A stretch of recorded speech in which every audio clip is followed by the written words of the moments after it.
Akhir-akhir ini, beberapa hari ini terus lewat dari akunku, akun yang manapun itu mengenai kehidupan artis. Maaf ya, aku sebutkan namanya Ruben dan Sarwenda. Pengen gak komen, tapi pengen komen. Ya, sedikitlah aku berkomentar di sini. Ya, banyak di situ nggak tahu diri. Dia kan terkenal gara-gara Ruben. Kalau nggak gara-gara itu, dia nggak terkenal. Betul, ya. Itu salah satu penyebabnya Sarwenda dikenal karena saat itu suaminya punya nama besar. Bonus dong buat dia, betul nggak sih? Ya, umpamanya Ruben terkenal tapi tidak ada potensi sama Sarwenda. Potensi apa contohnya?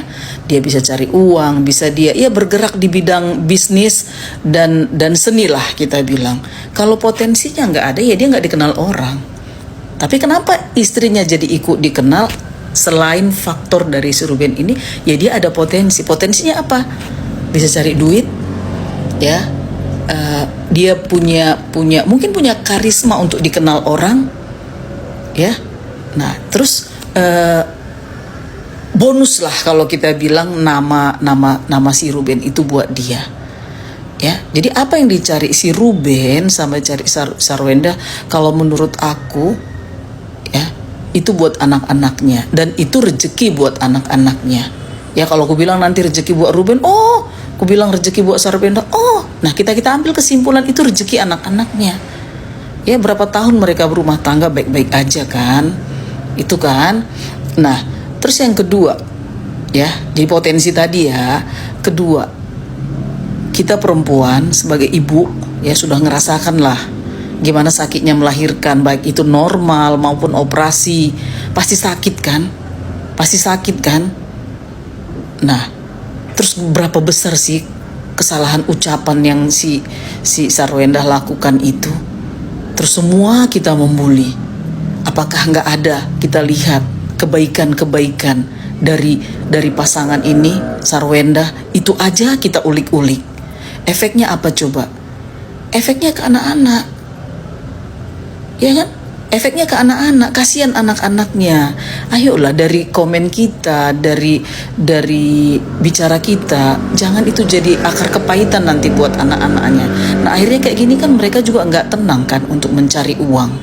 Yang korban siapa di sini? Anak-anaknya, perasaannya, gitu.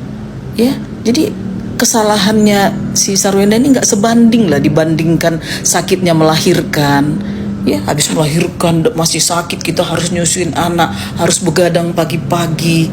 Kira-kira laki-laki sanggup nggak ya seperti itu? Mau nggak ya seperti itu, seperti kita ibu-ibu gitu? Aku nggak ada membela siapapun di sini. Aku hanya di tengah-tengah. Tapi kasihan, yang aku kasihan anak-anaknya. Ya, komen-komen ngeri-ngeri. Aduh, yang ngebully bapaknya, si ayah, si bunda. Kasihan anak-anaknya. Udah tuh merembet kemana-mana. Gitu. Jadi jangan jadi jangan jadi api, jadi kompor. Jadilah kita air buat mereka. Ya. Jadi kalau menurut aku, ya please stop memperbesar-besar masalah ini. Dan mungkin juga aku bikin video ini, kok konten lu ini lo. Ya, semuanya memang salah di medsos ini. Ya, padahal aku bicara di sini, bergerak di sini sebagai ibu, ya, tapi pasti nanti ada pro dan kontra dan bahkan ada yang membuli aku. Sekali lagi, yuk kita jadi air buat mereka. Kasihan anak-anaknya.